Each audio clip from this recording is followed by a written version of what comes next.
Buenos días a todos. Desde COSEMI el agradecimiento que estén todos presentes hoy, en segundo día de jornada académica, lo cual nos pone muy contentos y la cantidad de gente que participa. Tengo el agrado de presentarles al licenciado Gerardo Ferrero, que es kinesiólogo. Lo voy a leer porque es bastante largo su currículum.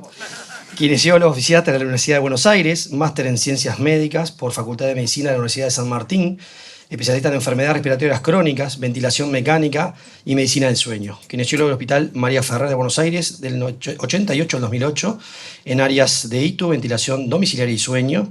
Miembro de la Asociación Americana de Cuidados Respiratorios. Autor del Consenso Argentino de Ventilación No Invasiva y del Sueño. Autor de Consensos Chilenos de Ventilación No Invasiva. Y director de negocios de LATAM de Lumiar, al cual también agradecemos a la empresa por auspiciar esta charla. Asistente de todos, lo dejo con Gerardo y que sea de provecho para todos. Bienvenidos. Gracias. Muchísimas gracias. Buenos días a todos. Realmente un gusto estar aquí con ustedes, poder volver a hablar un poco mi lengua, así que si se me escapa un poco el portugués por ahí, les pido disculpas. Pero nada, muy feliz de estar aquí en esta bendita tierra que adoro y que, hacía unos cuantos años que no tengo la posibilidad de poder presentarme. Para aquellos que no me conocen, mi nombre es Gerardo Ferrero. Ya más o menos comentaron algunos detalles de mi vida profesional, pero en realidad, más que nada, la intención del día de hoy es presentarles y comentarles en relación justamente cómo podemos optimizar patrones de la tos en pacientes que presentan, por diferentes causas fisiopatogénicas, limitación a la capacidad justamente de emitir pico flujo de tos apropiado para la remoción de las secreciones. Un tema un poco así de, ¿pero qué vamos a hablar del moco? Y poquito. En realidad vamos a hablar de cómo sacar el moco. Porque ese moco, lamentablemente, cuando se ocupa en la parte alta de la vía aérea, ustedes recordarán que fisiológicamente la zona de mayor resistencia de la misma es la porción donde pensamos que teóricamente debería ser la menor, porque tenemos la tráquea, tenemos la laringe, son caños donde tenemos un diámetro importante, pero que cuando comparado con la sumatoria de todo el árbol bronquial, la zona de máxima resistencia está aquí. Y es por eso que, si nos tragamos un carozo nos podemos morir ahogados. El moco muchas veces, de alguna forma, puede impactar en estos pacientes en forma tan negativa que de alguna forma todo el tratamiento de soporte ventilatorio que estamos aplicando puede irse a la basura. Entonces, en realidad, lo que vamos a tratar de comentar hoy en esta agenda, primero presentar un poco las características de nuestra empresa, rápidamente, para saber quiénes somos, si bien ya hace 10 años que estamos aquí en Uruguay. Descripción clínica de insuficiencia respiratoria. ¿Por qué llamamos insuficiencia expiratoria y no insuficiencia respiratoria como la clasificación clásica que tenemos para la ventilación mecánica invasiva o no invasiva?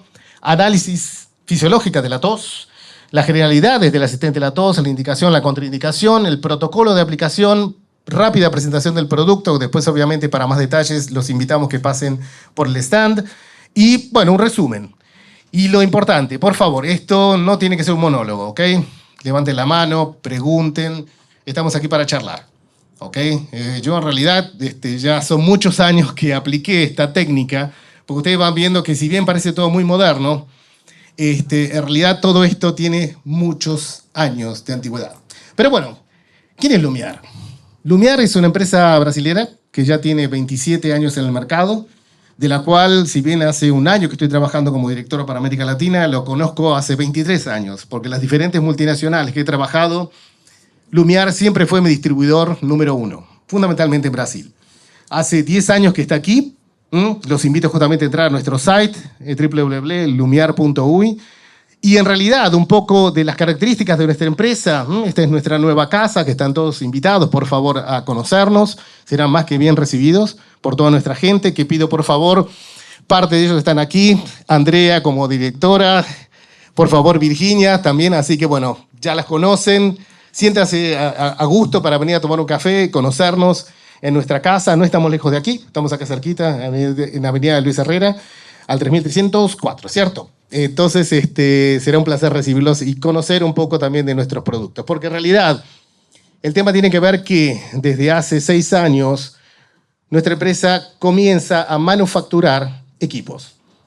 Primero, para cubrir una demanda interna. Tenemos en Brasil más de 23.000 pacientes donde prestamos servicios justamente de home care, para oxigenoterapia, ventilación mecánica, etc.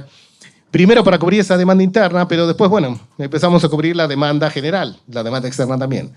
Y una de esas demandas tenía que ver justamente con la provisión de equipos de asistencia de tos. Había un equipo clásico, conocido, que empezó años A, cuando era yo joven, que bueno, era el Coflator, después llegó el Cough Assist, después llegó el E70 y lamentablemente salió al mercado. Entonces, ¿vio? Cosas de la... Y yo trabajé en esa empresa, así que puedo comentar bien qué pasó ahí. Pero bueno, no es el motivo de la charla. Todos eran excelentes productos, pero quedó un hueco en el mercado. Quedó un hueco y el problema que ese hueco involucra a pacientes, involucra calidad de vida de pacientes. Entonces, en realidad, esto que le estoy mostrando aquí fue mi casa durante 20 años de profesión. Este es el Hogar María Ferrer, donde atendíamos en paralelo al hospital, donde teníamos la terapia intensiva y demás. Este era el hogar donde vivían muchos pacientes secuelados de polio de los años 56, que fue cuando se fundó el Hospital María Ferrer, que fue la primera terapia intensiva de Argentina. Y siempre muestro esto porque todo lo que aprendí, fundamentalmente patología neuromuscular, fue con ellos, fue con los propios pacientes. Fueron los que me enseñaron a hacer respiración glosofaringea, fueron los que me enseñaron a aplicar un AMBU para asistir la tos, fueron los que me enseñaron a usar diferentes sistemas tan arcaicos como ustedes pueden llegar a ver, como los Iron Lung, Curashell, Camosilante, cosas que parecen de la prehistoria. Pero en realidad son técnicas, y un asistente de la tos es parte de esa ingeniería de los años 50. Claro, ahora lo tenemos todo digital, con la telita, pero el concepto, el primer artículo publicado por Alban Baras de asistente de la tos fue justamente en el año 50. Pensado en cómo asistir la tos en ese flagelo horroroso que fue la polio durante los años 50. Entonces, en realidad siempre un reconocimiento para ese hospital que me permitió crecer profesionalmente y estar aquí y contarles de esa experiencia, donde hoy en día tenemos tecnología que nos ayuda a avanzar. Entonces, la insuficiencia inspiratoria clásicamente la conocemos como la incapacidad que tiene el sistema respiratorio de eliminar o de mantener un equilibrio, una adecuada homeostasis referente al CO2. ¿Cierto? O sea, si yo hipoventilo, lo que voy a acumular, ¿qué es? Dióxido de carbono, ¿cierto? Va a ir acompañado con hipoxemia, pero el principal factor, obviamente, es el aumento del CO2. Para la hipoventilación alveolar, básicamente tengo dos sistemas de sostén. No curativo, pero sí de sostén, ¿cierto? Que corresponde a la ventilación mecánica. Tengo que ventilar a ese paciente que está hipoventilando. Puedo hacerlo en forma invasiva o puedo hacerlo en forma no invasiva. De alguna forma estoy proveyendo o un soporte de vida o un soporte ventilatorio para que ese CO2 se estabilice, por tanto, esa acidosis respiratoria se equilibre a partir de la disminución de esa CO2. El problema está cuando esa insuficiencia inspiratoria con hipoventilación alveolar va acompañada en la falla de la protección de la vía aérea. Y ahí entonces vamos a definir qué es la insuficiencia expiratoria. La insuficiencia expiratoria depende de la capacidad que yo tenga para proteger mi vía aérea. Toser. Ese reflejo que nos permite el aclaramiento de la vía aérea. Entonces, el problema es cuando tenemos diferentes patologías que pueden cursar o no con insuficiencia inspiratoria, la mayoría de ellas sí, donde el paciente, cada vez que tiene que remover las secreciones, y ahí nos desesperamos. Y vamos a buscar la sonda y lo queremos aspirar, y bueno, y después cuando no protege, ¿cómo acaba? Con una vía aérea artificial, con una traqueostomía. Entonces, mucho de la relación de poder mantener el soporte ventilatorio fundamentalmente no invasivo va a depender en determinadas patologías que el paciente tenga la capacidad de tener ese clearance mucociliar o esa eliminación de las secreciones en forma apropiada. Si no, se empieza a acumular secreciones, el sistema no alcanza para mantener la ventilación adecuada y finalmente ese paciente va a acabar con una vía aérea invasiva. ¿Cómo lo evaluamos rápidamente? Históricamente, y lo más fácil de determinar siempre va a ser a partir de una espirometría. Lo que quiero ver es cuál es su capacidad vital. Simple. No quiero ver el BEF sub 1. No quiero entender a ver si está obstruido o no. Puede ser un detalle. Por ejemplo, si fuera un EPOC. Pero en realidad, Donde empiezo a sospechar que ese paciente tiene capacidad tusígena es cuando, en vez de tener esta morfología inspiratoria con una curva bien abovedada, un pico de flujo expiratorio y la caída proporcional a partir del cierre de la vía aérea, se torna en una curva mucho más redondita, o que habitualmente en la práctica llamamos un cajoncito. Caen los picos flujos, tanto el inspiratorio cuanto el expiratorio. Entonces, esta primera pauta, esta caída que estoy viendo aquí en la capacidad inspiratoria, va a ser la primera limitante para toser. Si yo los invito a toser ahora, ¿cuál va a ser la maniobra clásica? Llegar a capacidad inspiratoria máxima. ¿Para qué? Justamente para generar un delta de presión con la atmósfera, a partir también de un segundo cierre glótico para aumentar la compresión y ¡pum!, toser. Pero si no llego a capacidad inspiratoria máxima, ya tengo la primera fase de la tos afectada. Y en segunda instancia, este pico flujo que se alcanzó aquí, vean cómo cae. Ese flujo de barrido expiratorio al caer, obviamente también va a afectar la capacidad de poder eliminar las secreciones. Esto lo podemos medir simplemente con un espirómetro portátil. No preciso, digamos, entrar en un pletismógrafo, no. Simple. Es para entender cuánto es la caída de la fuerza que tienen esos pacientes a partir de una espirometría, que puede ser tanto medida en la boca, y si el paciente está en fase de weaning, lo puedo medir a partir de un tubo, o en este caso medido a través de una cánula de traqueostomía. No es imposible, es simple. Y es medir a partir de cuánto tiene de caída en relación al teórico. Si este paciente, vamos a ver que a partir de la traqueostomía tiene una caída del pico flujo tosido por debajo de 60 litros por minuto, va a precisar de vía aérea artificial. Pero en fin, ya vamos a hablar un poquito más en detalle de esos puntos. Acordarse que entonces la vía aérea es, de alguna forma, está totalmente forrada, o cubierta por estas características de la célula ciliada, que ustedes ya recuerdan justamente, el movimiento ciliado de batimiento que permite que se desplace las secreciones de distal a proximal, glándulas submucosas y células caliciformes, que son las encargadas de secretar ese moco, que obviamente tiene la primera propiedad de defensa, pero que si no es eliminado, es aquel que se va a contaminar y que de alguna forma va hasta colonizarse para generar procesos infecciosos, muchas veces a repetición. Recuerde que tenemos esta capa sol y esta capa gel.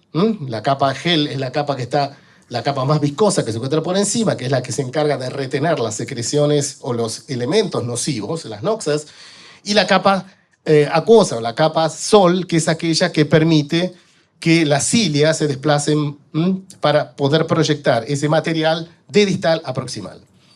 La fórmula del clearance es dependiente de que cuanto más profundo, por diferencia de resistencia, aumenta la capacidad del clearance. Ese moco, cuanto más profundo, es más fácil de eliminar, aunque parezca paradójico, pero cuanto más viscoso, justamente es inversamente proporcional a la capacidad de eliminación. Entonces, tos. ¿En qué se basa la tos? El principio fisiológico es simple. Llevar a capacidad inspiratoria máxima, ¿sí? Depende de quién. Fundamentalmente diafragma, intercostales, y participan también los accesorios. ¿Ok? Esternocleido mastoideo, escalenos, etc. Fase compresiva. Una vez que llegué a capacidad inspiratoria máxima, ¿qué pasa con la glotis? Cierre a partir del cricoaritenoide lateral, el transverso, se cierra la glotis y aumenta la presión transpulmonar. Es una fase de corto segundo, de corto tiempo. Esa fase compresiva permite que luego haya una abertura rápida de la glotis con contracción que ya estaba activa durante la compresión de los músculos abdominales. Inicialmente el transverso del abdomen es el primero que se contrae, para después ser acompañado con los rectos y los oblicuos. ¿Cuánto es el pico flujo que podemos generar cuando tosemos? Está en el orden de los 360, 700, 1000, depende un poco también del tamaño de la persona y del género. Más o menos serían esa capacidad de poder movilizar un volumen de aire, aproximadamente 360, 1000 litros por minuto, o 6 a 12 litros por segundo. Es un volumen realmente de aire muy, muy fuerte. Y esta presión transpulmonar, que acontece durante la fase compresiva, fíjense que aumenta más o menos entre 100 hasta 200 centímetros de agua de presión. Para eso, para aumentar la presión, preciso aumentar ¿qué cosa? El volumen. ¿Cómo aumenta el volumen? Con la capacidad inspiratoria máxima. Entonces, el problema de la tos es que si no cumplo esta primera fase, no cumplo esta fase y no consigo cumplir esta fase, o alguna de ellas se ve afectada, ahí es donde va a surgir el problema. Si lo vemos ya en un poco más en modelo de análisis de flujo, lo que vamos a entender, aquí tenemos la presión generada. En gris, lo que vamos a ver es el flujo de la tos. Vamos a tener aquí la señal, donde se mantiene constante. Aquí hay caída en esta línea de la presión gástrica y de la presión esofágica. Vean que aquí esta parte de la señal de flujo en gris está fija, está plana. ¿Eso qué corresponde? Al cierre glótico. Se cerró la glotis, no entra más aire, pero vean qué pasa con la línea azul y la roja, que corresponde a la presión gástrica y a la esofágica. Aumenta. Eso es lo que estamos hablando, justamente del aumento de la presión transpleural. Comienza esa fase compresiva por el cierre glótico. Hasta que se abre, cae la presión, obviamente, gástrica y esofágica por la apertura de la glotis, pero vean hacia dónde va el pico flujo. Y esto es lo que permite la remoción de la secreción, el barrido de la secreción. Bien, para luego, obviamente, ir cayendo paulatinamente. ¿Por qué les muestro esto? Porque esto es lo que podemos ver hoy en día en los equipos. Yo puedo seguir gráficamente y puedo medir gráficamente en estos dispositivos, como en el caso del Onyx, cuánto es el volumen que está eliminando, cuánto es ese pico flujo, porque a partir de ahí yo puedo también ir ajustando la presión, si necesito más presión para poder movilizar más, y si entiendo que el pico flujo supera determinados niveles que sean terapéuticos. Nuevamente, primero hacíamos la medición de la capacidad vital, pero ahora quiero ver cómo es la capacidad tusígena de ese paciente. ¿Cómo lo mido? ¿Necesito alta tecnología? No, fíjense este aparatito, clásico, el viejo pico flujo que usamos en los pacientes asmáticos. Ahora, ¿cómo que lo medimos? ¿Le pido que sople como el paciente asmático? No. Le pido que tosa. Inspira, porque tiene que hacer el cierre glótico. Y entonces, en realidad, en varios trabajos, algunos que publicamos ya hace muchos años, comparamos que cuando el flujo de este paciente, el delta entre el pico flujo tosido y el pico flujo normal, o sea que hacemos sin toser, se va acercando, es porque este paciente está perdiendo la capacidad del cierre glótico en ciertas patologías con compromiso vulvar, como podría ser, por ejemplo, una esclerosis lateral amiotrófica. Entonces, a medida que se va acercando, la cosa se está complicando. Lamentablemente es parte del proceso evolutivo. Normalmente, cuando toso versus cuando soplo, el tosido tiene que ser por lo menos un 25% superior. ¿Cuál es el punto de corte? Recuerden este valor. Esto ya fue descrito por John Bach en el año 92. 160 litros por minuto. Si yo mido a ese paciente, que lo puedo medir con esta máscara, o lo puedo medir con una pieza bucal, le hago esa maniobra y no llega a 160 litros por minuto, lamentablemente va a precisar una vía aérea artificial. Está totalmente demostrado que no tengo forma de poder mejorarlo, salvo que lo asista. Y ahí está justamente la indicación de este sistema mecánico u otras que vamos a nombrar rápidamente. Entonces, valores para recordar. Fundamentalmente estos dos. Pico flujo de la tos. Si está por debajo de 160 o en 160 por debajo, mismo con maniobras de asistencia de la tos, estamos realmente con la necesidad de una vía aérea artificial. Si el pico flujo de la tos es menor a 270 litros por minuto, requiere de asistencia. Requiere de algún tipo de asistencia que puede ser manual, con un ambú, con maniobras de asistencia abdominal, o lo que estamos presentando hoy, que va a ser básicamente el asistente de la tos. Bien. Mucho silencio por aquí. ¿Se está entendiendo? ¿Vamos más o menos bien? ¿Está claro? Por favor, si no, ya saben, esto tiene que ser interactivo, ¿ok? Vale, vamos ahí. ¿Cuáles son los métodos clásicos de asistencia a la tos? Un poco lo que estábamos viendo, las maldades que hacíamos en el hospital, y aparte lo medíamos, por eso ven todos esos cables ahí. Tos asistida manual. Esto es simple. Esto es simple. Simplemente, a ver, vamos a tratar de mostrarlo. Martín está cerca, ¿qué va a hacer? Entonces, lo único que vamos a hacer es, si yo les pido capacidad inspiratoria máxima, llénate de aire, vamos sacando, ¿ok? Es compresión torácica y, en lo posible, compresión abdominal. ¿Para qué? Justamente para asistir el flujo. Ese movimiento que estoy apretando la caja torácica o estoy haciendo la compresión abdominal ascendente, tiene que ver justamente con acelerar, ¿qué cosa? El pico flujo de la tos. ¿Bien? Ese es lo más clásico. Pero bueno, en el caso de Martín está todo bien porque tiene condiciones respiratorias normales, eso creo. Ahora, el tema es cuando no tenemos esa condición de capacidad inspiratoria máxima. Entonces, bueno, una de las formas de aumentar la capacidad inspiratoria máxima era la respiración glosofaringea de los años 50.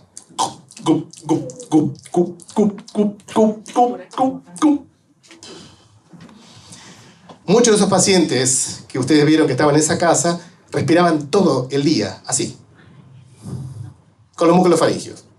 Obviamente, es una respiración 100% activa y cognitiva. Durante la noche entraban en el Iron Lung y dormían ahí. Pero durante el día estaban todo el día y hablando. Maravilloso. Realmente increíble. Pero bueno, para que vean que realmente tenemos músculos para muchas cosas, ¿ok? Y están subutilizados. Pero claro, algunos no conseguían hacer eso y entonces utilizamos el clásico ambú. ¿Para qué el ambú? Para insuflarlo. Entonces, bueno, vamos. ¿Pero cómo lo hago? Acumulativo. Insuflo. Insuflo. Voy insuflando en 3 o 4 veces. Es como que se llama maniobra de air stacking. Como que voy acumulando pequeñas emboladas de aire. Él va cerrando la glotis en cada una de ellas y después ese aumento de la capacidad inspiratoria está generada a partir de esa insuflación con el ambú. Funciona, funciona. Funciona bien. Y después, la fase expiratoria, ¿qué hacíamos? Otra vez, le apretamos la panza. ¿Bien? Y desde ya, la tos asistida mecánicamente, que es lo que realmente mejor funciona de todo cuando tenemos los trabajos comparativos en términos del análisis del pico flujo de la tos. En todos los casos mejora, pero definitivamente la que más eficiencia genera es el sistema mecánico que vamos a ver ahora más en detalle. Bueno, primera pregunta. ¿Quién de ustedes alguna vez escuchó o usó un sistema de asistencia a la tos? Una por aquí, 2 por aquí, y por ahí. ¿Todos? Bueno, ojalá que sí. Ojalá que sí. Entonces, el tema tiene que ver con eso, justamente. ¿Para qué lo usamos? Para todo lo que hablamos, ¿cierto? ¿Qué hace el sistema mecánico de la tos? Simplemente reproduce el modelo fisiológico de la tos. Tiene que llevar capacidad inspiratoria máxima. ¿Para eso qué va a precisar? ¿Generar qué cosa? Presión positiva inspiratoria. Tengo que inflar al paciente para llevar la capacidad pulmonar total. ¿Cómo reproduce el cierre glótico? Bueno, el paciente cuando puede lo hace. Y si no, la máquina hace ¿qué cosa? Una pausa. Una pausa post-inspiratoria.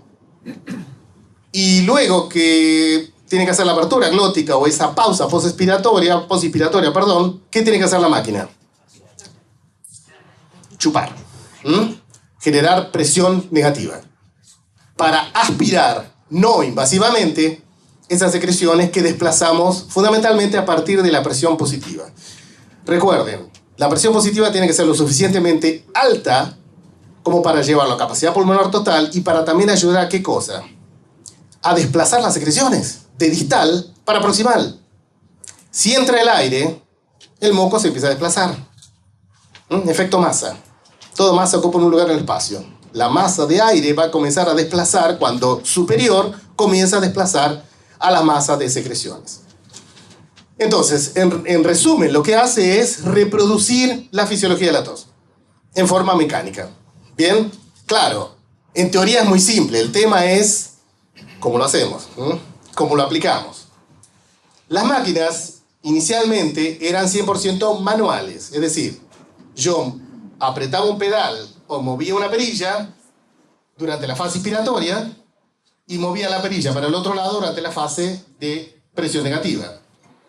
Ya hace varios años, a partir de aproximadamente el año 95 en adelante, los equipos también incluyen sistemas automáticos. Es decir, yo programo un tiempo inspiratorio, una presión inspiratoria, una pausa posinspiratoria en tantos segundos y un tiempo expiratorio en tantos tiempos, en tantos segundos, también con una presión negativa. Entonces, ¿quiénes son los candidatos número 1? Y definitivamente los neuromusculares. Eso está fuera de discusión. Pacientes con patología neuromuscular, tanto pediátrico cuanto adulto, son los candidatos número 1. Definitivamente. Hay otras patologías que vamos a ver también que se ven beneficiadas. Enfermedad respiratoria crónica. ¿Es para todo el mundo? No. Pero en algunos casos, pacientes que tienen realmente colapso dinámico de la vía aérea durante la tos, ergo, pacientes con EPOC severo, un GOLD 3-4, con este sistema podemos asistirle a la movilización de las secreciones, pero el modelo va a ser totalmente diferente. Aquí, en realidad, para que esa presión negativa no genere más colapso de esa vía aérea, lo que le vamos a pedir es que trabaje con un modelo más de apertura y cierre parcial de la glotis durante la expiración, haciendo una maniobra durante la fase negativa, la maniobra de huffing. En ese momento le pido al paciente que haga el huffing y ahí aplico la presión negativa. Y probablemente no voy a aplicar tanta presión positiva porque ya ese paciente está hiperinsuflado.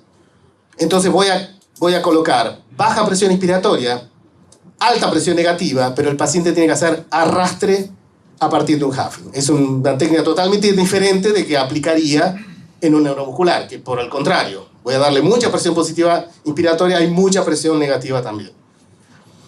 ¿Qué más? Cuidados posquirúrgicos. Pacientes posquirúrgicos torácico y abdominal. ¿Cuál es la limitante de la tos en estos pacientes? Dolor, exactamente. Paciente con una toracotomía, claro, bueno, hoy en día tenemos los catéteres pleurales, pasamos los anestésicos, es otra historia. Pero mismo así, cuando tengo mis drenajes en buló y demás, duele mucho, duele y mucho. Entonces, este sistema de alguna forma facilita fundamentalmente fase inspiratoria. Es como si tuviéramos un ambú, pero un poco más sofisticado, porque puedo medir el volumen, puedo calcular el flujo, etc. Y lo asisto justamente en ese modelo de tos. Aplicaciones pediátricas, lo mismo. Ni que hablar pacientes con patología neuromuscular pediátrica. Y vamos a ver que en el protocolo, la primera impresión que nos daría es que, bueno, no voy a usar las mismas presiones en un niño que lo que usaría en un adulto. Craso error. Muy probablemente vamos a hacer los mismos niveles de presión. Y ahora vamos a explicar el porqué. Cuidados preventivos, para aquellos justamente pacientes que están con cuadros infecciosos a repetición, básicamente por la mala circulación de las secreciones. Y también puede ser cuidados paliativos para pacientes obviamente que ya están en su fase final, para de alguna forma permitir evitarle la aspiración continua de las secreciones, vía sonda, en fin, para que tengan en lo posible una muerte digna y menos dolorosa en ese sentido.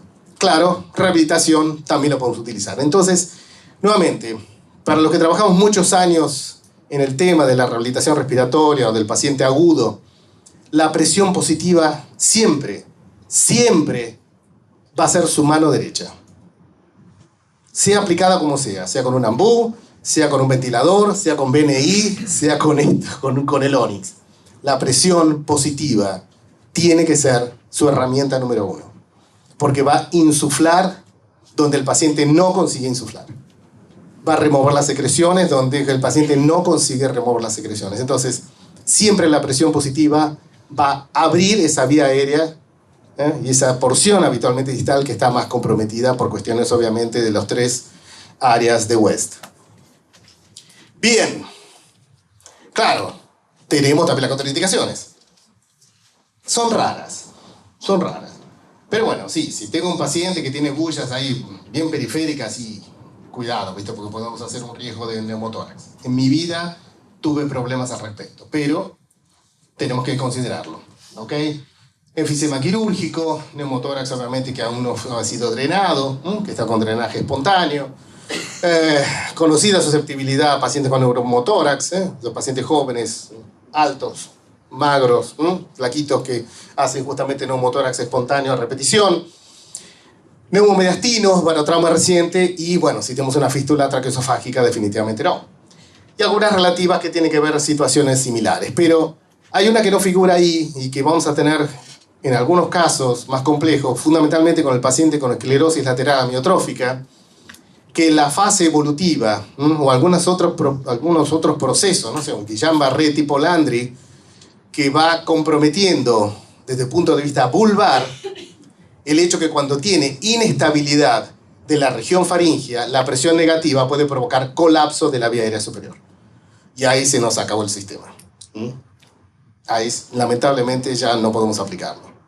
Son casos raros, pero están descritos en la literatura. Yo, gracias a Dios, nunca me tocó, pero habitualmente son pacientes que ya están con un pico flujo de la tos que están muy cercanos a los 160 o ya están por debajo de 160 y que van a precisar de vía aérea artificial.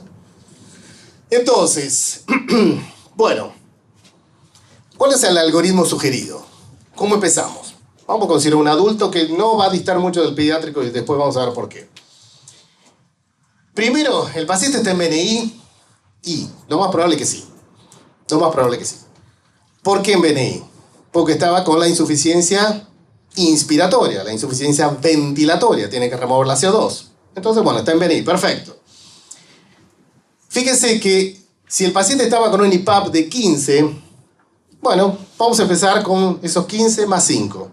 Empezamos con una presión inspiratoria de 20, para comenzar a hablar, que es bajita, ¿sí? Perfecto. Si no estuviera con BNI, comenzamos con una presión un poco más baja todavía porque el paciente no está acostumbrado a manejarse con esa presión positiva. Podemos comenzar con 15 centímetros. Vamos a ver entonces cómo es el movimiento torácico. Por ahora lo vamos a insuflar para ver cómo es la respuesta del tórax. No aplico la presión negativa, simplemente quiero ver si hay expansión del tórax, si hay expansión del abdomen, si escucho que las secreciones comienzan a movilizarse, etc. Fíjense que si no hay algún ruido o un movimiento torácico bien evidente, bueno, vamos a tener que comenzar a apretar. En este caso aumentaremos más 5 centímetros, pero no se asusten, en la práctica 40 centímetros de agua es para comenzar a hablar. Aquí estamos haciendo las primeras abordajes, o los primeros abordajes que haríamos en este tipo de pacientes, ¿sí? Pero normalmente piensen que vamos a tener que usar de 40 o más. Bien. Sí, ¿qué hacemos con la parte de la exsuflación? La presión negativa. En este caso dice, bueno, que la presión de exsuflación tiene que ser por lo menos 5 centímetros más negativa que la presión de insuflación. Vamos a decir, el paciente estaba con 15 de IPAP, le agregamos 5, estaba en 20. Por lo tanto, la presión negativa, ¿cuánto debería ser? Menos 25. 5 más de lo que hubiéramos aplicado en la forma negativa. ¿Por qué? Porque quiero acelerar ese pico flujo de la tos. Bien, nuevamente, analizamos cuál es la respuesta. Hay desplazamiento de secreciones, vemos que la tos se va tornando eficiente. Mido el pico flujo de la tos a través del Onyx y vemos si está en valores apropiados. Si no, nuevamente, ¿qué hacemos? Aumentamos de 5 en 5. Fíjense que no escatimamos ahí, no es que vamos de 1 en 1. Son de cada 5 centímetros. Tienen que ser realmente valores altos. Y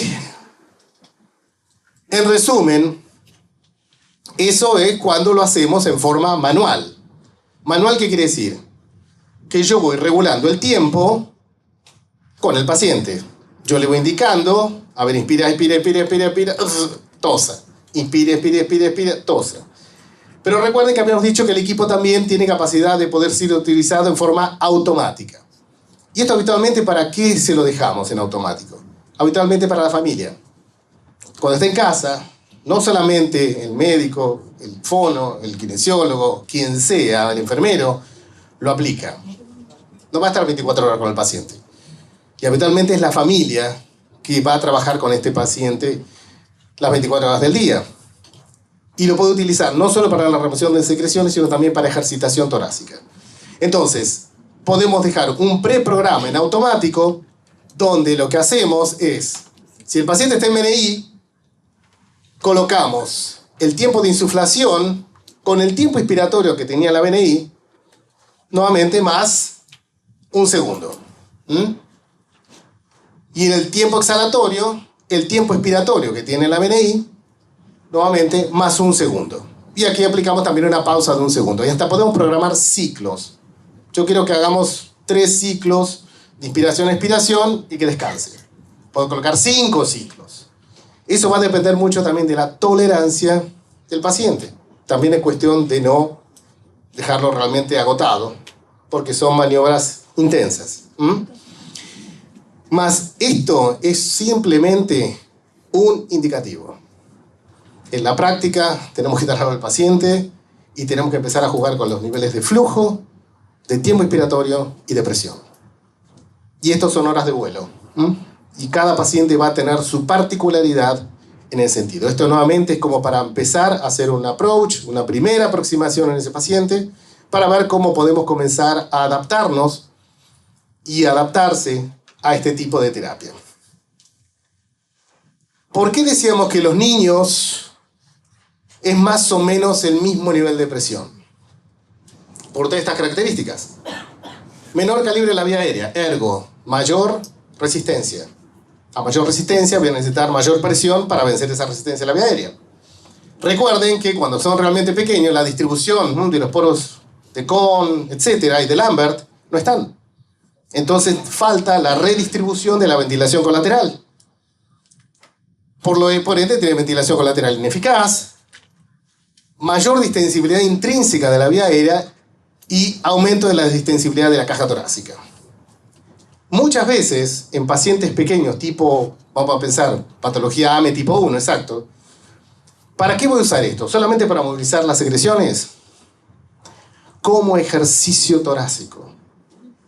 Estos chiquitos, ¿cómo lloran? No tienen fuerza para llorar. ¿Y por qué lloran tanto nuestros críos? Para desarrollar esa caja torácica, para desarrollar los músculos inspiratorios. Si no desplaza la caja torácica, esa caja torácica se torna rígida, se torna pequeña y su distensibilidad va a ir cayendo. Por lo tanto, a veces lo único que aplicamos es presión positiva para ejercitar esa caja, que se expanda, como para permitir un desarrollo lo más armónico posible dentro de la evolución de crecimiento de ese pacientito. Entonces, ahora sí me gustaría comentar un poco más en detalle de qué se trata nuestro bicho, de qué se trata el Onyx.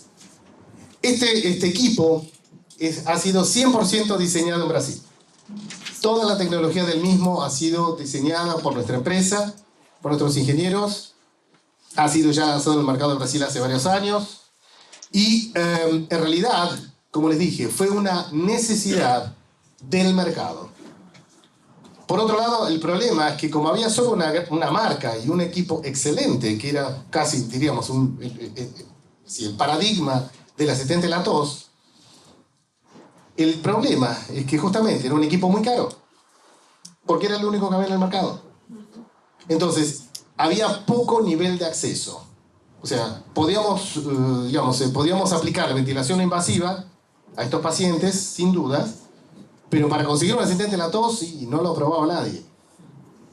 Había una circunstancia realmente muy, muy específica. Entonces, de alguna forma, el hecho de haber sido desarrollado en América Latina implica también que los costos fueron infinitamente menores. Y el costo del equipo, en términos generales, es significativamente menor para realmente una relación costo-eficiencia muy favorable. Lo mismo, todas las indicaciones que ya hemos hablado, todas las características se cumplen de igual manera.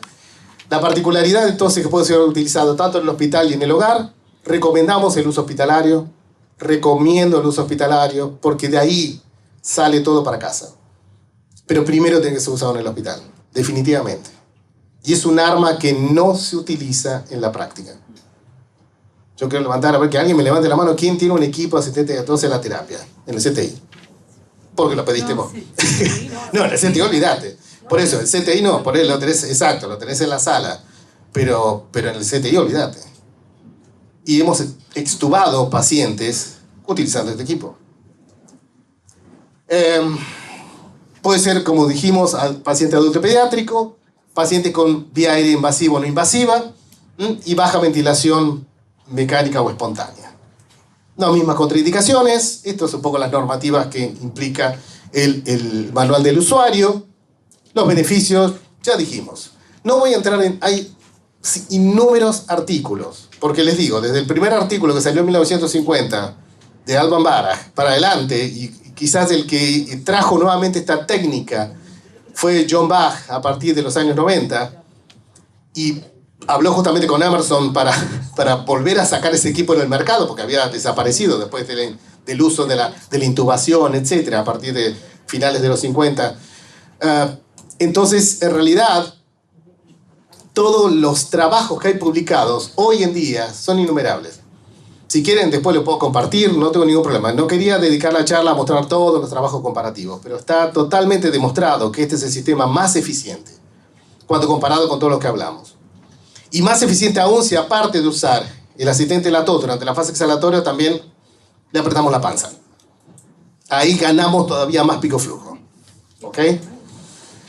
Entonces, esto lo fabricamos en nuestra planta. Aquí, bueno, estamos haciendo la primera simulación de la nueva línea de producción que tenemos ahí en San Cayetano, ahí al ladito de San Pablo, donde está una de nuestras fábricas, donde fabricamos los concentradores de oxígeno, el portátil, etc. Y en realidad, la gran ventaja de esto es que, bueno, entendemos la regionalidad. Entendemos la regionalidad. Entonces, esto tiene que ver con la cuestión, obviamente, de costos, de disponibilidad y de respuesta rápida ante cualquier inconveniente, sea técnico o desde el punto de vista clínico. Estamos justamente para darle cualquier tipo de soporte en ese sentido. ¿Cuáles son los rangos de presión que trabaja? Los primeros equipos, los más antiguos, trabajaban hasta menos 60 centímetros de agua. Ya estamos trabajando en 70 centímetros de agua para que vean que realmente necesitamos a veces presiones altas. Raramente vamos a usar ese nivel, pero es el rango que permite el equipo. Presión inspiratoria de 10 a 70, negativa de menos 10 a menos 70, tiempo de inspiración de 0 a 9 segundos, casi 10 segundos, es simplemente un rango de seguridad. Lo mismo para el tiempo expiratorio, tiempo de pausa similar y un tiempo de inicialización que tiene que ver, bueno, le doy unos segunditos para que el paciente se vaya preparando antes de que comience el ciclo, fundamentalmente en el modo automático. En realidad después, bueno, lo vamos a ir viendo un poco más en detalle. Esto viene con su base de transporte, el botón de encendido que está en la parte posterior, conexión del circuito, entrada de aire. Ahora vamos a mostrarlo un poquito más en forma práctica. Pero algo importante y que pocos usan, tiene conexión para un pedal. Y raramente, yo creo que nadie de los que lo han comprado, por lo menos en Brasil o en Chile, que lo hemos vendido, etc., nadie lo compra con pedal. Y les puedo asegurar que la práctica es fantástico. Porque me libero una mano. Me libero una mano. Entonces yo con el pedal marco la inspiración, aprieto el otro pedal, marco la exhalación y me libero una mano para que les dije. Trabajar el tórax mientras sostengo con una mano la máscara o la tráquea. Bien. Otro punto lo podemos usar con guantes. El display está adaptado para que podamos usarlo justamente con guantes, de tal manera por una cuestión básicamente higiénica, diferencia de lo que sería el display de los celulares, ¿cierto? Bueno, tiene un menú inicial que es muy simple, candado para el bloqueo, apretamos el candadito, 5 segundos, se desbloquea. Si estaría bloqueado, simplemente ya estarían hasta 3 programas preconfigurados. Puede ser uno para, en fin, no sé, entrenamiento inspiratorio, digamos, rescate o uso durante el día para la familia, etc. Y en el caso que abra justamente el candado, ahí me permite entrar al modelo de configuración, donde puedo entrar, obviamente, a seleccionar el programa 1, 2 o 3, que los puedo dejar, como dije, preconfigurados.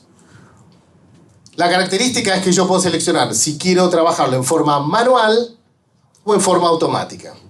¿En qué difiere que sea manual o automático?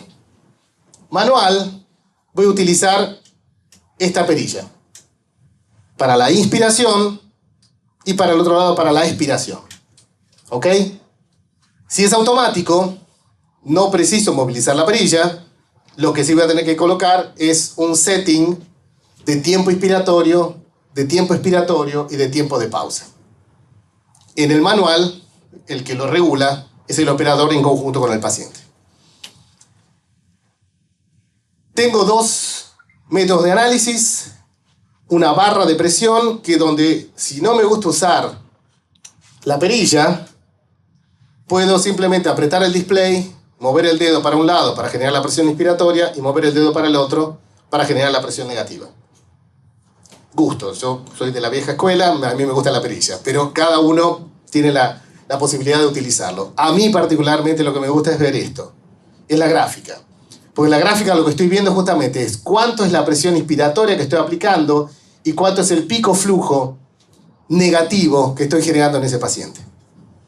Y a partir de ahí yo puedo abrir cuánto es el volumen corriente que está exhalando y cuánto es el pico flujo de la tos. ¿Cuánto era el punto de corte que teníamos? ¿Recuerdan? 160 era para aquel que de alguna forma ya no tenía más chance y tenía que usar vía aérea artificial. Pero 270 era el punto donde iba a precisar resistencia. Yo estoy aquí, está marcando, no sé si ustedes llegan a ver, está marcando 253. Está medio ahí, ¿no? ¿Qué debería hacer? Darle gas. Darle gas. ¿Ok? Entonces, el punto pasa justamente que esta monitorización me permite, independientemente de la visión clínica, que es lo más importante, de la respuesta clínica, si tengo que aplicar o no más presión en el sistema. El montaje del dispositivo implica siempre tener un circuito, ¿ok?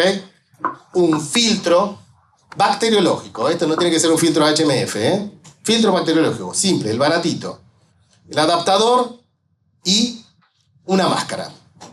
También, baratita. La máscara más simple. Esto para que se pueda acoplar en el rostro del paciente. Si fuera un paciente que está con traqueostomía o con el tubo, le podemos acoplar el catheter mount para aplicarlo directamente sobre la traqueostomía del paciente o sobre el tubo endotraqueal. Cualquiera de estas dos configuraciones, el equipo está aprobado para ser utilizado. ¿Bien? El filtro bacteriológico obviamente no se lava. Muchas veces va a acumular las secreciones. Bueno, se descarta como cualquier material, obviamente, orgánico. Y, por otro lado, después, el dispositivo siempre tiene que tener un filtro.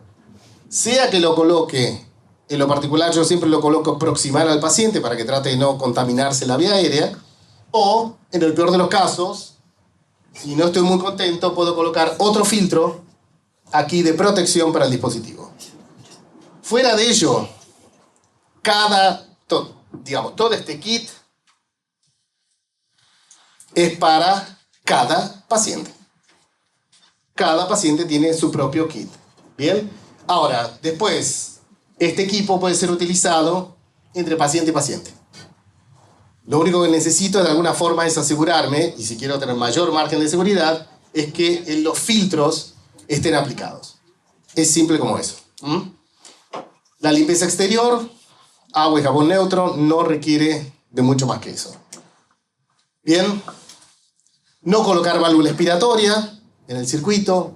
Circuitos, digamos, que utilizamos en ventilación mecánica, circuito simple con válvula, no, obviamente no precisa, no debe ser aplicado, no está indicado, porque iría contra justamente el funcionamiento del dispositivo. Como dijimos, estos son los dos formatos de montaje que podemos aplicar en cada caso, sea con la máscara, sea con el catheter mount para la traqueostomía o el tubo endotraqueal. Tubo habitualmente de 1,80 m hasta 2 metros. Esto también es lo que no precisamos tubos más digamos, de mayor longitud, porque esto va a aumentar la resistencia y obviamente vamos a tener una caída de presión entre lo programado y lo que finalmente llega en el extremo del paciente. Bueno, los valores ya los dijimos. Estos son los que de alguna forma son orientados por el manual del usuario, pero es más o menos el mismo protocolo, ¿no?, del NIH que utilizamos inicialmente para todos los pacientes. Ciclos. Los ciclos tienen que ver justamente con lo que vamos a mostrar. Yo puedo programar en forma automática, no sé, 5 ciclos. ¿Qué quiere decir? Va a ser una inspiración, expiración, un ciclo. Otra inspiración, expiración, un ciclo, así hasta llegar a 5. Cuando llego a 5, el equipo se para. deja recuperar al paciente, etcétera, y vuelto otra vez. Esto habitualmente lo hacemos para cuando lo usan en forma domiciliaria, sea algún asistente, sea la familia, la mamá, etcétera, o el propio paciente. En algunos casos, el propio paciente que se lo aplica. Bien. Ok. En resumen, antes de mostrar un poco la parte más práctica, el dispositivo tiene una relación terapéutica y costo-eficiencia realmente muy, muy positiva. Es cuestión de comenzar a utilizarlo. No había peor situación para mí, mis años de guardia en el María Ferrer, donde teníamos un montón de neuromusculares y fundamentalmente éramos centro de referencia de pacientes con miastenia gravis. Toda crisis miasténica que llegaba, me la pasaba la noche entera, entre el mestinón, el tensilón y etcétera, para ver cómo podíamos hacer que ese paciente consiguiera remover las secreciones, si no teníamos que intubarlo, al margen de la BNI. La BNI respondía justamente a la hipoventilación, pero las secreciones obstaculizaban el proceso.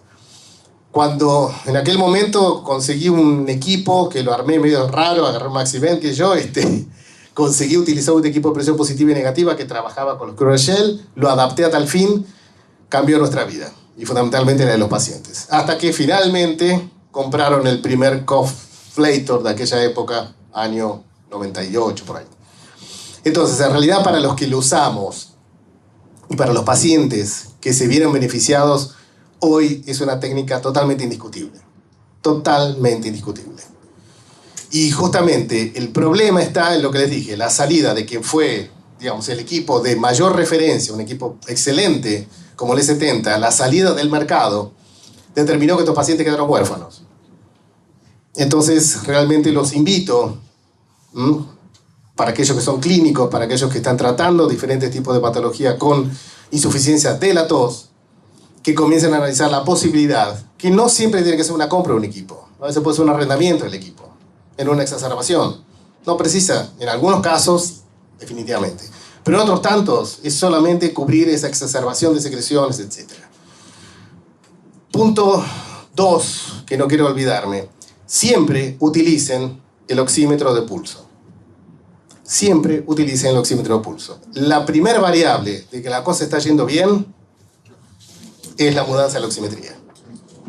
Rápida, ¿eh? Esta mudanza de oximetría es rápida. Después, claro, le puedo mostrar un sinnúmero de resoluciones de atelectasias, de postquirúrgicos, etcétera. Con el sistema, tengo un montón, pero no es el caso. Yo lo que quiero de alguna forma es que entiendan que esta terapia, que cuando yo hablaba, no sé, en aquella época, en los 90, me miraban como un marciano. Hoy, esto ya es del día a día. Y no es que está solo en Europa o en Estados Unidos, está acá. Y con tecnología de América Latina. Entonces, nuevamente, los invito para aquellos que tengan interés de poder ver el equipo más detalle, sea que nos aproximemos aquí, somos muchos, pero si no, también, por favor, se acercan al stand de Lumiar, que estamos aquí abajo, y bueno, serán más que bien recibidos para poder testearlo. Pero lo que quiero ver, sostener un poquito acá, por lo menos para que escuchen cómo es el sistema. Van a sentir un ruido bastante común y corriente.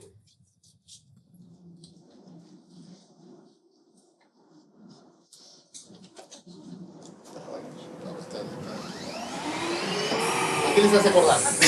Exactamente. Exactamente. Entonces, en este caso, es la presión negativa, ¿sí? En este caso yo programé para que sea el paciente el que dispare. Yo puedo poner un trigger como en un respirador. Cuando el paciente inspira menos 1 centímetro, dispara, y hace la presión negativa. Pero por el otro lado, inspira, expira. ¿Cómo lo hacemos en la práctica? Ay, Martín, ¿qué vas a hacer? ¿Para qué están los amigos? Eso debe tener un precio. No, quédate tranquilo que lo vamos a negociar. No, me estás llevando una muestra. Te estás llevando una muestra de otro crack. Un asistente de todo. No, lo que vamos a hacer, me parece que da para escuchar así, ¿no? Si no, usamos. Entonces, lo que voy a cambiar es justamente el modo. Acá sí da para hacer. ¿Qué va a salir de ahí? Ay, ay, ay. No, no sabe, va a salir. Bueno, mejor no te pregunto, viste, a ver qué hacer, pero Yo tenía guardado, tenía cuidado. en realidad entonces yo lo que voy a aplicar es modo manual, más que nada en la primera fase, la primera aproximación. Entonces lo primero que voy a aplicar es simplemente inyectar aire en la cara para que vaya sintiendo el flujo.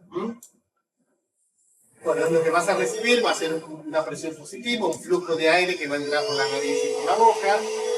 Y después, en un momento, cuando yo te pida, vas a toser y vas a recibir una presión que te va a succionar la cara.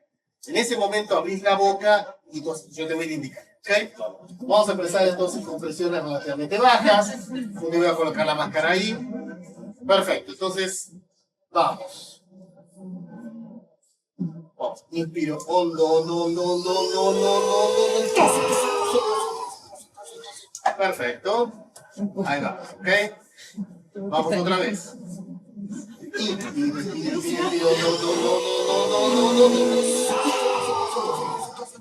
Descansa.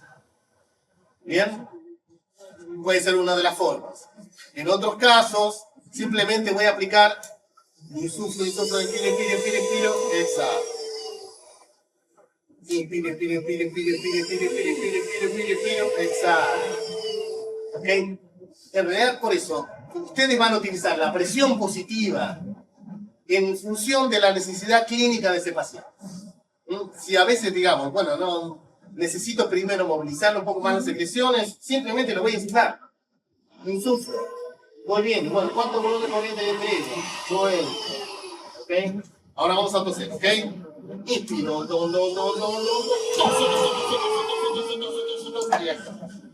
¿Está?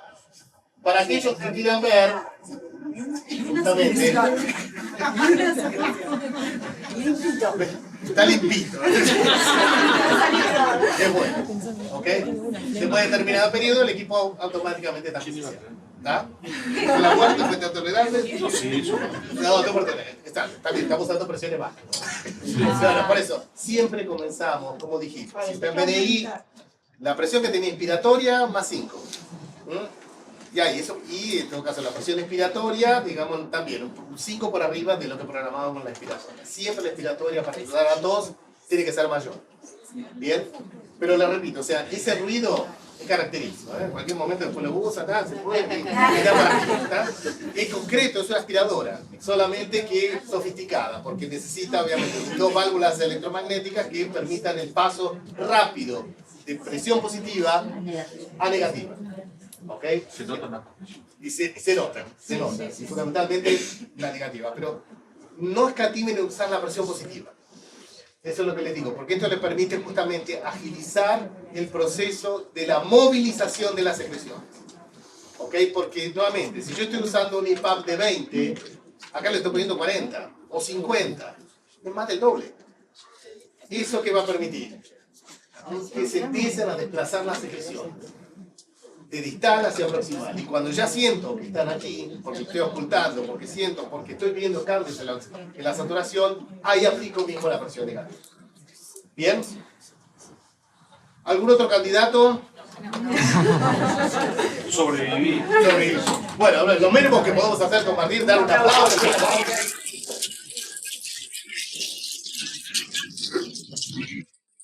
Entonces, en realidad, piensen, y ya para ir cerrando y dejando abierto para las preguntas que me acosaron, no me pararon de hacer preguntas, qué gente, Dios mío, no me dejan hablar, que a mí que me cuesta. Entonces, en resumen, lo que les decía justamente es esto, comiencen a pensar, porque estaba viendo muchas caritas que estaban haciendo así, ¿no? Es lo que me toca el día a día. Y tengo que andar peleándome, bueno, ¿necesito comprar todos? No. ¿Será que algún paciente necesita indicarlo para un arrendamiento? Y es más probable.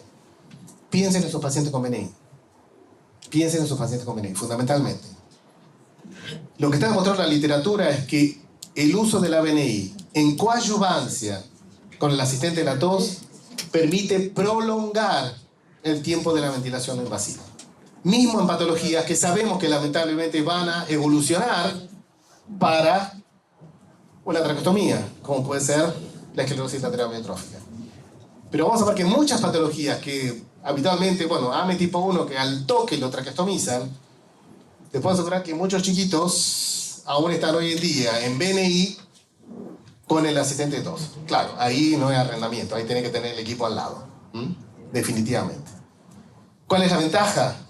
No invadir la vía aérea. Si invadimos la vía aérea, obviamente la chance de infección aumenta proporcionalmente. Bueno, mis queridos, nuevamente, como les digo, podemos compartir todos los trabajos que hay en la literatura, podemos pasarlo por ustedes, no hay ningún problema. Nuestro punto de contacto sigue siendo Lumiar, Uruguay, con Andrea, con Virginia, con Cecilia, con todo nuestro team aquí, que les habla, que bueno, si bien estoy en Sao Paulo por cuestiones de la vida, pero nada, estamos a disposición y bueno, nunca me olvido de la parte clínica, ¿no? O sea, si bien crucé para el lado oscuro de la fuerza, pero en realidad nunca dejo de pensar que del otro lado hay un paciente.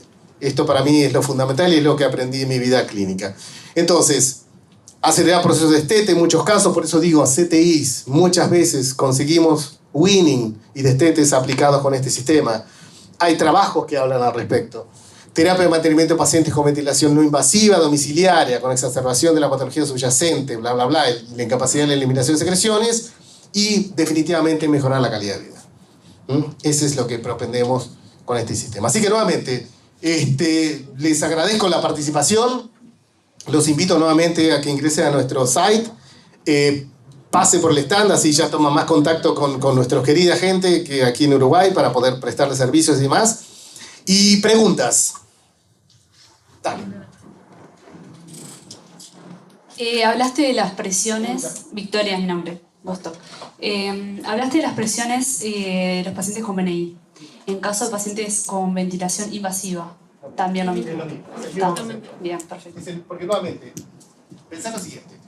Cuando estoy en BNI, o ventilación, vamos a decir ventilación, esa ventilación, esa presión inspiratoria, que sea, no sé, presión control, volumen control, PIPAP, como lo quieras llamar, ¿para qué lo uso? Eso es para volumen corriente. Es para ventilar y para mantener la homeostasis ventilatoria. Ahora, cuando vos vas a toser, ¿usás volumen corriente? No, es lo mismo. Entonces, por eso tenés que adicionarle, tenés que estar por arriba de esa presión. Por ese concepto. Ventilación es para mantener el volumen corriente. Que como estamos respirando en este momento todo, para mantener nuestra CO2. O sea, cuando voy a toser, ahí preciso, respirar profundo. Por eso, ya te digo, esos 5 centímetros arriba es para empezar a practicar. Lo vas a doblar. Lo mínimo lo vas a doblar. ¿Ok? Así que, y no le tengas miedo, ¿eh? Ya te digo, no le tengas miedo, salvo que el paciente tenga alguna predisposición en los motórax o una cosa así. Pero te repito, cuando lo usas con máscara, vos viste que cuando sobrecarga de presión comienza, el paciente mismo comienza a cerrar la glotis y entonces es su válvula de defensa y comienza a escapar por el costado. El problema es cuando está con un tubo, con una tráqueo, con el CAF insuflado. Ahí no tiene escapatoria. Ahí tenemos que tener un poquito más de cuidado. ¿Bien? ¿Preguntas? Por favor, Guillermo. Gracias, Gerardo, fue muy buena la charla. Nosotros tenemos 2 COU, tenemos el E70, del cual yo estaba profundamente enamorada, lo usábamos hace 8 años, y una de las ventajas que tiene, y ahora voy a contar la mejora que he encontrado en el Onyx, pero es que estos pacientes no los aspirás más. Estos pacientes además tienen reflujo, les viven metiendo sonda, los lastiman. Cuando vos empezás con esta tecnología, los dejás de maltratar. Esto es un cuidado humanizado.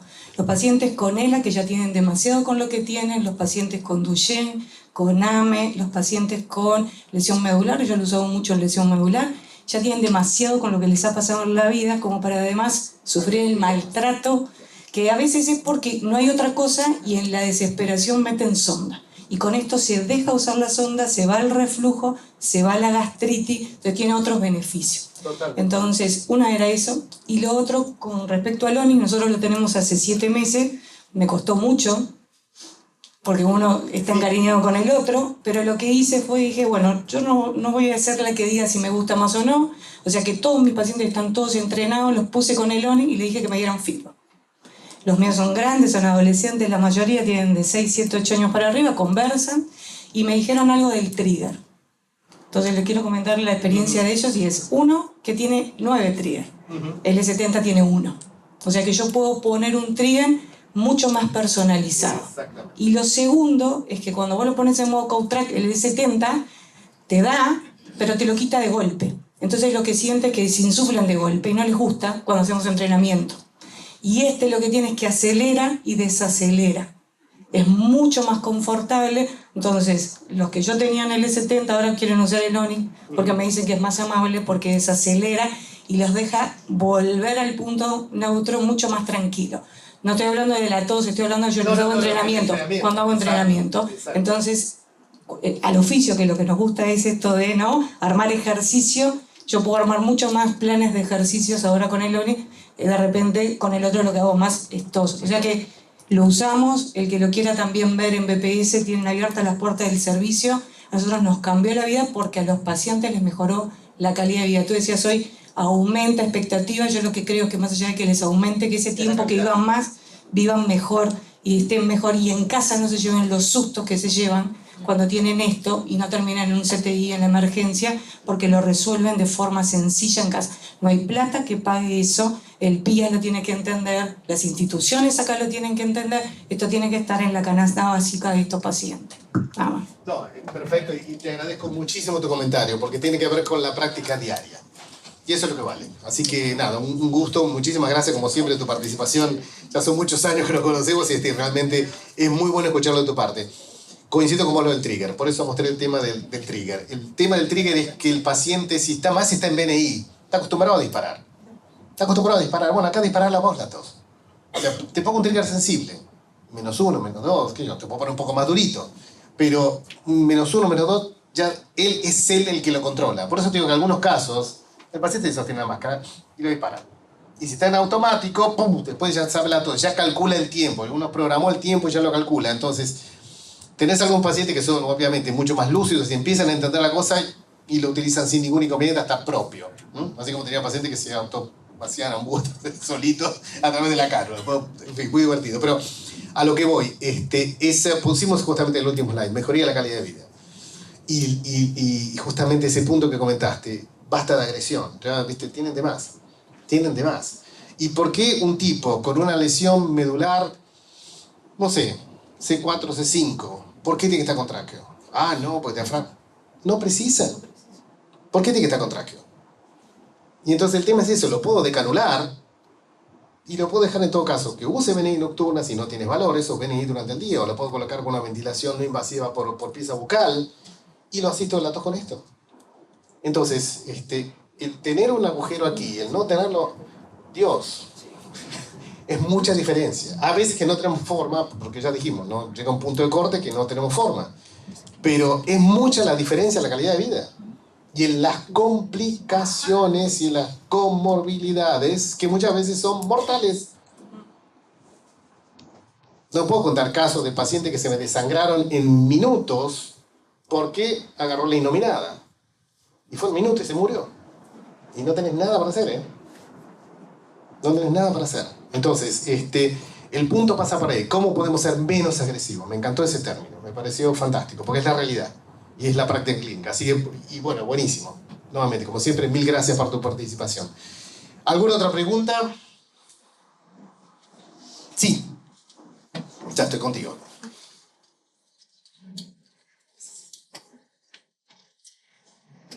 Buenos días, Mónica me llamo, no tenía idea del aparato, sinceramente, me parece muy importante. Lo que quería saber yo es dos cosas: quién indica el aparato o el uso del mismo, y si los pacientes lo pueden comprar de forma particular o tiene que ser indicado, o sea, dado por la institución. A ver, la indicación surge de quien lo conoce y conoce la indicación. Puede ser el médico, puede ser el kinesiólogo, puede ser el enfermero, aquel que conozca la indicación de ese equipo. Porque muchas veces digo, si voy a esperar en muchos médicos que le indiquen, muchos no lo conocen. Así como vos me dijiste, no lo conozco, no sabía ni que existía. Entonces, el mundo del neuromuscular, en términos generales, es un mundo muy poco participativo. ¿Qué quiero decir? Somos pocos los que nos metemos ahí. Porque una vez que entraste, te succionan, no te das más. Y por el otro lado, son pocos los que se quieren meter, porque es de alta demanda. Alta demanda. Entonces, el punto pasa justamente que a veces la indicación, Muchas veces surgió de mí, como puede surgir de cualquiera de ustedes. No se autolimiten en eso. Segundo, si la institución lo tiene, bingo, excelente. Si no, es particular, o sea, el propio paciente lo puede comprar. Eso, es más, no sé, teníamos un caso que estaban comentando, un paciente que, bueno, que lo estaba usando en el hospital y, bueno, la familia lo quiere comprar como regalo de 15 años. Pobrecito, ¿no? Pero, o sea, dentro de la situación, o sea, realmente, pero fíjate la importancia que le están dando para que ese paciente tenga una mejoría en la calidad de vida. Entonces, a lo que me refiero, tiene que ver con justamente, primero conocerlo, y eso te agradezco, Mónica, tu comentario, el hecho de que primero se conozca, por eso estamos acá. Muchos ya lo conocen, otros no, y en todo caso, saber cuándo lo podemos indicar y cuándo y a quién lo podemos referir. Pero sí, entiéndase que, le repito, en algunos casos es preciso que el paciente lo tenga para uso continuo, y en otros casos no, en otros casos simplemente lo puede alquilar unos días para salir de la situación aguda y poder después revertirlo. Yo les puedo decir situaciones muy cruentas donde cuando el paciente cae en un hospital especializado que tiene experiencia este paciente es una cosa, pero cuando cae en un hospital que no tiene experiencia, lo intubaron y lo tracotomizaron. No preguntan, ¿eh? Y esto ni saben que existe. Y después tenés que remontar. Y te digo, a veces los familiares hablando, no, pero no, le pueden hacer esto, le pueden hacer lo otro, en el otro hospital hacían esto. Es la realidad. Preguntas. Los costos, mira, después si querés, yo te digo, no sé, Andrea, si querés hablar vos de los costos, porque yo no sé cuándo está aquí. Hola, buenas tardes. El costo aproximado es de $4.000 de venta, pero arrendamiento son 12.500 pesos, como decía Gerardo. Es accesible y, por ejemplo, para las instituciones, con un equipo atienden varios pacientes. Sí, la práctica, por eso. Yo tengo 120. Imagínate, tenés 120 pacientes y están con 2 equipos, así que sobra. Lo que tiene que... Amortizar, con días de internación, con días de CTI, con evitar antibiótico, empezás a ver todo lo que no dejás usar y lo amortizás en 2 meses. Nosotros se lo hicimos entender y nos compraron 1 y a los 5 años nos compraron 2 y hoy tenemos 3. Pero también lo tenés que demostrar. O sea, el equipo profesional es el que lo tiene que demostrar. Fíjate, yo llevo 10 años usándolo y sigo viniendo acá porque sigo luchando para que más gente lo tenga. O sea que... No, y es correctísimo. A ver, porque el tema habitual, ¿dónde están los costos más altos que tenemos? Por eso, ¿por qué digo el CTI? Los costos de antibioterapia, de CTI, son gigantes, porque son esquemas dobles, tazobactam, meropen, piperacilina, son carísimos. Cada tratamiento de 10 días de estas drogas combinadas es carísimo. ¿Sabe cuánto equipo me compro con 10 días de tratamiento? ¿Cuánto oficio pagar? ¿Entendías? Entonces, eso era lo mismo para BNI. Cuando en los años 90 hablaba de BNI, nadie te escuchaba, chicos, pero ¿saben lo que se ahorran? Independientemente de la calidad del paciente, ¿no? De la calidad de vida. ¿Cuánto te ahorras? En términos de evitar la infección intranosocomial. Es simple. Entonces, por eso lo tenés que mostrar y te tenés que sentar y hacer los números. Y decir, mira, ¿sabes qué? Esto lo amortizamos en nada. Lo amortizamos rápidamente. Entonces, nuevamente, pero el tema es que se conozca. Es lo que vos comentabas, Mónica, el tema es que se conozca, si no, esto muere aquí. Bien, ¿alguna otra pregunta? No, ¿está todo bien? Bueno, nada, terminamos puntuales, los liberamos entonces para almorzar. Muchísimas gracias por su presencia. Estoy muy feliz de estar aquí, realmente. Muchas gracias por tu participación. Gracias por todo.